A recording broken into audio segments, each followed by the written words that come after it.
जय हिंद दोस्तों। आप सभी का स्वागत है एग्री जर्नी यूट्यूब चैनल में। तो फाइनली दोस्तों आज आपका जो है नोटिस रिलीज कर दिया गया है काउंसलिंग का। आप सभी को पता है यहाँ पे नहीं तो ट्विटर कैंपेन स्टार्ट हो चुका था, ठीक है।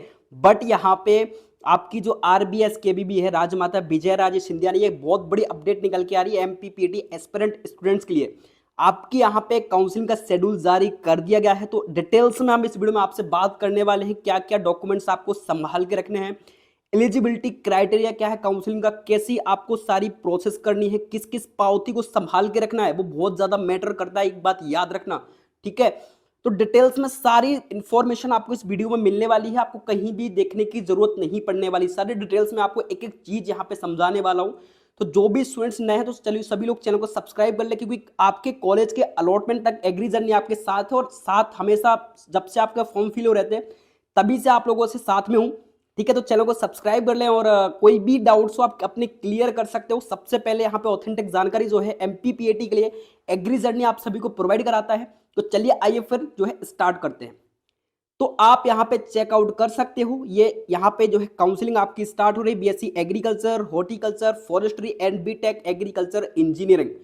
तो यहाँ पे सबसे पहले बात करते हैं एलिजिबिलिटी क्राइटेरिया की, जो कि बहुत ज्यादा मैटर करता है। कितने कितने नंबर तक के स्टूडेंट जो है काउंसलिंग में पार्टिसिपेट कर सकते हैं।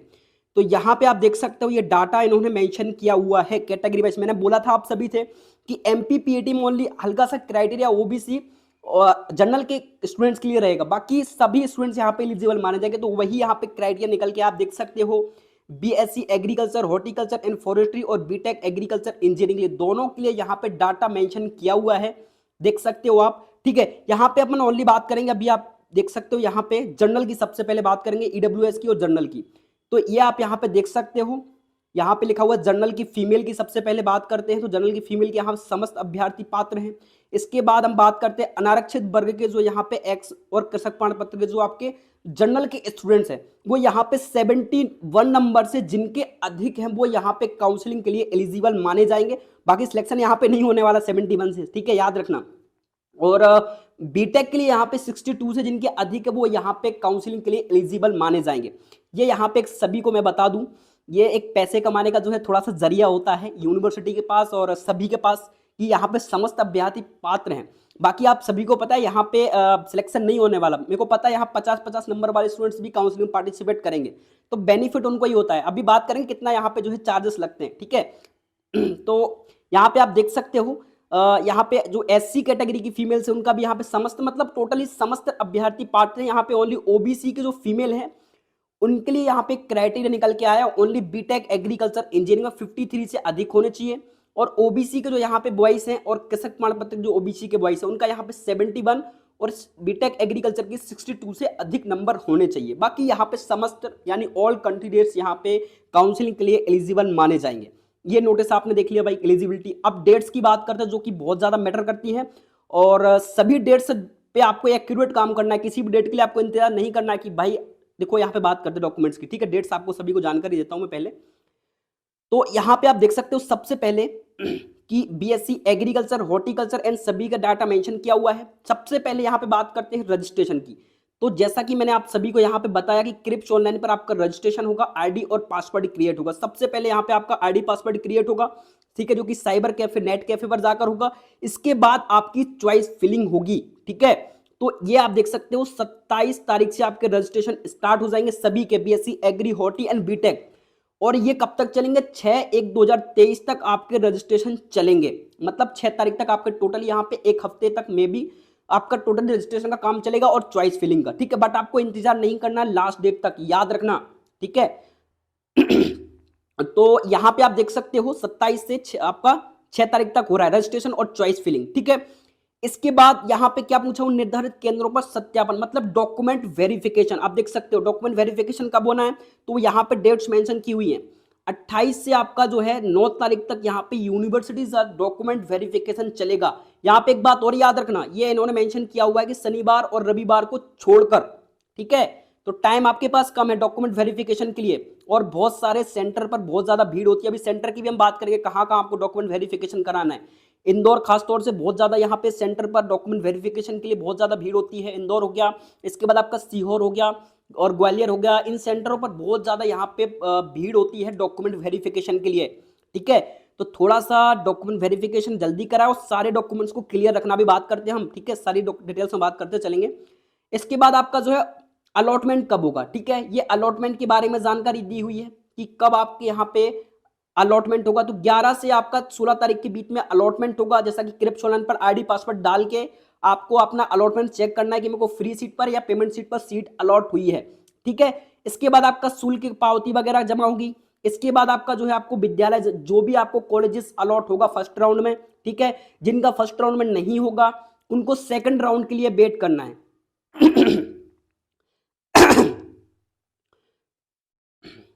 अच्छा, जिनका यहाँ पे फर्स्ट राउंड में सिलेक्शन नहीं होता है उनको यहाँ पे सेकंड राउंड के लिए वेट करना है, ठीक है। और अगर आपको अपग्रेड का फॉर्म फिल करना है तो आपको यूनिवर्सिटी से जाकर यहाँ पे अपग्रेड का फॉर्म फिल करना होगा फर्स्ट राउंड वालों को। अभी देखते हैं ओनली फर्स्ट राउंड में आपका अपग्रेड होगा। एक बात याद रखना, यहाँ पे सारी चीजें मेंशन की हुई है। आपको डॉक्यूमेंट्स यहाँ पे सारे कॉलेज जाना पड़ेगा और अपनी फीस आपको यहाँ पे सभी को पता है, जैसे आपको कॉलेजेस अलॉट होंगे तो आपको यहाँ पे 5,000 रुपये भरने पड़ेगा। अभी नीचे आपको जानकारी देखने को मिल जाएगी। तो इन डेट्स को याद रखना, ठीक है। अब यहाँ पे नीचे आते हैं तो आप स्क्रॉल करोगे तो यहाँ पे सबसे इंपॉर्टेंट कि आप कहाँ पर जो है अपने डॉक्यूमेंट वेरिफिकेशन करा सकते हो। तो ये आप देख सकते हो जबलपुर है ना, यहाँ पे मेंशन किया हुआ है।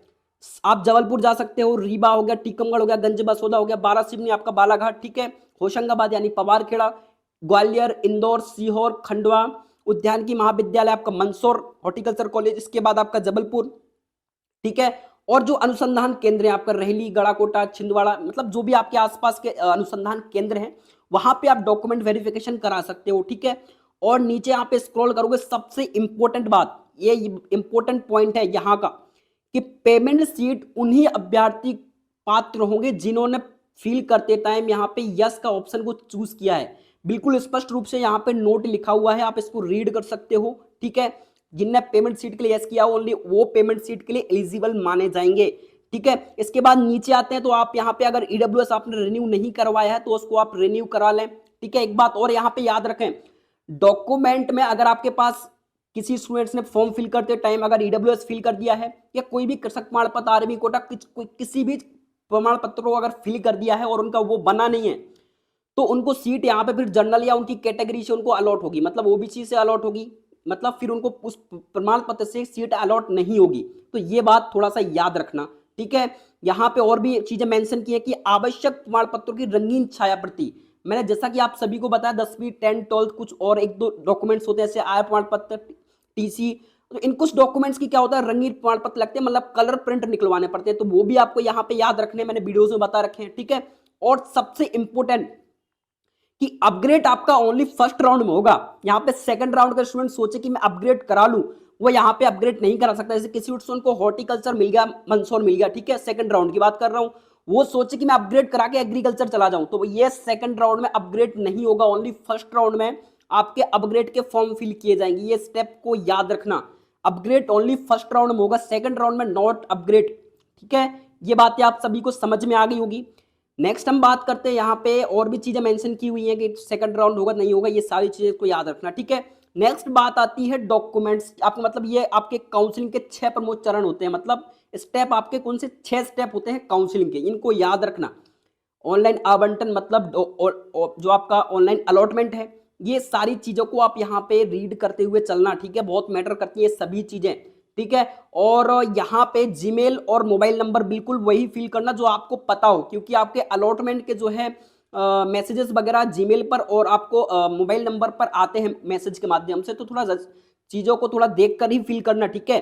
नेक्स्ट यहाँ पे आप देख सकते हो ऑनलाइन पोर्टल शुल्क क्या रहेगा, तो यहाँ पे आप रीड कर सकते हो, अभ्यर्थी को सभी उपलब्ध महाविद्यालयों का पाठ्यक्रम प्राथमिकता अनुसार चयन करना होगा, मतलब चॉइस फिलिंग करनी होगी।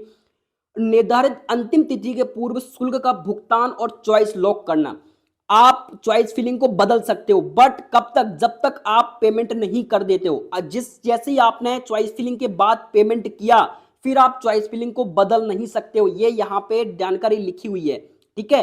तो चॉइस फिलिंग आप बदल सकते हो, लेकिन अगर आपने पेमेंट कर दिया है फिर इसके बाद आप चॉइस फिलिंग नहीं बदल सकते हो।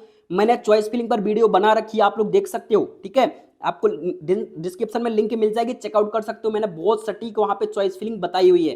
तो इन चीजों को याद रखना। नेक्स्ट यहाँ पे अपन बात करें शुल्क की, कि शुल्क क्या यहाँ पे लगने वाला है। तो यहाँ पे आप देख सकते हो। और अपग्रेड में आप सभी को एक चीज तो पता है कि अपग्रेड में हमेशा आपको ऊपर के कॉलेजेस मिलते हैं, ना कि नीचे के। आपको, आप सोचो कि मैं, किसी ने मंदसौर कॉलेज फिल किया, मंदसौर के ऊपर खुरी फिल किया, तो ये ऊपर के कॉलेजेस अलॉट होते हैं, ना कि नीचे के, ये आप याद रखना। और यहाँ पे शुल्क की अपन बात करें तो ये आप देख सकते हो, अभ्यर्थी का 550 रुपए यहाँ पे पोर्टल का चार्ज लगने वाला है। मतलब आपकी चॉइस फिलिंग आप कराओगे, कॉलेजेस को लॉक करोगे, तो 550 रुपए आपके टोटल यहाँ पे लगने वाले हैं, जो कि नॉन रिफंडेबल होंगे, याद रखना।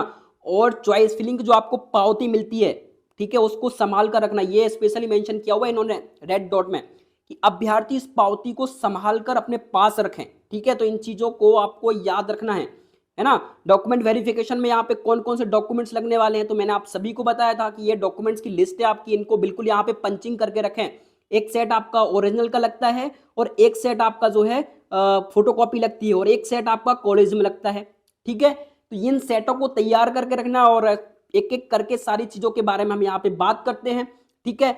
आपकी 10th 12th मार्कशीट हो गया, ये सभी आपको पता है। जाति प्रमाण पत्र, आय प्रमाण पत्र आपके पिताजी का ही लगेगा, यहाँ पे जो आपके पिताजी का होगा उनका ही लगेगा, ठीक है। गैप सर्टिफिकेट, अगर आपका गैप हो तो गैप सर्टिफिकेट बनता है, या आपका तहसील से बन जाता है, ठीक है। और ये ऑनलाइन प्रिंट आउट पावती, मैंने आपको बताया ना 550 रुपए की आपकी स्लिप निकलेगी, वो आपको बिल्कुल उसको फोटो कॉपी करके रखना है, याद रखना। चॉइस फिलिंग में लगती है, और चॉइस फिलिंग आपको डॉक्यूमेंट वेरिफिकेशन में लगती है, सॉरी। अगर आपका कोई भी एक डॉक्यूमेंट्स रह जाता तो फिर आपको यहाँ पे कॉलेजेस चॉइस फिलिंग के लिए एलिजिबल नहीं माना जाएगा, ठीक है, याद रखना। ये स्पेशली यहाँ पे सारी चीजें लिखी हुई, इनको रीड करते हुए चलना, ठीक है। ये आपके टोटल यहाँ पे विश्वविद्यालय है भाई, ये आप यहाँ पे चॉइस फिलिंग करा सकते हो, ये इन्होंने मेंशन किया हुआ है, सारे वही गांव हैं आपके, सॉरी यहाँ पे इंदौर ग्वालियर भोपाल मेंशन किया हुआ है, ठीक है। ये ऑनलाइन आपका यहाँ पे आवंटन अलॉटमेंट कैसे होगा, मैंने आपको बताया था, आईडी पासवर्ड से क्रिएट होगा सारी चीजें। फिर इसके बाद आपको अलॉटमेंट होगा, तो मैंने आपको बताया कि 5,000 रुपए आपको जो है पोर्टल पर जमा कराने पड़ते हैं, ठीक है। 5,000 रुपए जो भी आपको विश्वविद्यालय अलॉट होता है, पोर्टल पर जाकर आपको 5,000 रुपए जमा कराने होते हैं। सीट अलॉट की स्लिप होती है वो, ठीक है, वो आपको जमा कराने के बाद आपकी उसको फोटोकॉपी कर लेना भाई, याद रखना। ये अगर बहुत इंपॉर्टेंट है, फोटोकॉपी कराना, और ये विश्वविद्यालय में लगती है जो भी आपको अलॉट होता है, ठीक है। इसकी फोटोकॉपी, उसमें लिखा हुआ है विशेष करके कि अभ्यर्थी की इस पावती को संभाल कर रखें, आवंटित प्रवेश के लिए प्रस्तुत करें, ठीक है। तो इनको आप संभाल के रखना। एक एक चीज आपको डिटेल्स में समझाऊंगा मैं, अभी आगे चल के और भी बात करते हैं, ठीक है। ये उपस्थिति की बात हुई है कि क्या क्या आपको नए अपग्रेडेशन के फॉर्म प्रति, ये सारी चीजें मेंशन की हुई है। अभ्यर्थी को अपग्रेड होने पर नए आवंटित महाविद्यालय में प्रस्तुत हेतु 3 दस्तावेजों को उक्त महाविद्यालय में उपस्थित होना पड़ेगा। 3 दस्तावेज लेकर, एक तो शुल्क की पावती, नए जो आपका नया विश्वविद्यालय अलॉट हुआ है उसकी स्लिप आपको निकलवानी पड़ेगी, और अपग्रेड जनरेट का पत्र कि आपने कहां से कैसा अपग्रेड करवाया, वो भी आपको कॉलेजेस से मिल जाएगा, ठीक है। तो ये आपको समझ में आ गया होगा। इसके बाद आप यहाँ पे नीचे पूरी डिटेल्स में मैंने आपको बता दिया है, और ये आप देख सकते हो अपग्रेड का स्पेशल लिखा हुआ, पहले चक्र के स्टूडेंट अपग्रेड के लिए एलिजिबल माने जाएंगे। तो आपके में भी सारे डाउट्स यहाँ पे क्लियर हो गए होंगे काउंसलिंग को लेकर। मैंने एक एक चीज को आपको विस्तार से बताया हुआ है, ठीक है। क्राइटेरिया आप देख सकते हो, डेट्स को खास तौर से याद रखें, बार बार स्टूडेंट्स, बहुत सारे स्टूडेंट्स रह जाते हैं डॉक्यूमेंट वेरिफिकेशन के लिए, तो यहाँ पे डेट्स को खास तौर से याद रखें। और भी आपके पास टाइम है, गैप सर्टिफिकेट प्रिपेयर करवा लें, ईडब्ल्यूएस अगर रिन्यू नहीं हुआ है तो उसको रिन्यू करा लें। ये बहुत सारे डॉक्यूमेंट्स हैं जिनको आपको रिन्यू कराना है, ठीक है। तो मिलते हैं नेक्स्ट अपडेट के साथ। कोई भी डाउट हो कमेंट बॉक्स में पूछना, ठीक है। टेलीग्राम, इंस्टाग्राम सभी जगह आप लोग जुड़ जाना, एनी डाउट्स हो पूछ सकते हो। मिलते हैं नेक्स्ट अपडेट के साथ, तब तक के लिए स्वस्थ रहें, डॉक्यूमेंट्स प्रिपेयर कराएं, ठीक है। मिलते हैं नेक्स्ट अपडेट के साथ। जय हिंद, जय भारत, वंदे मातरम।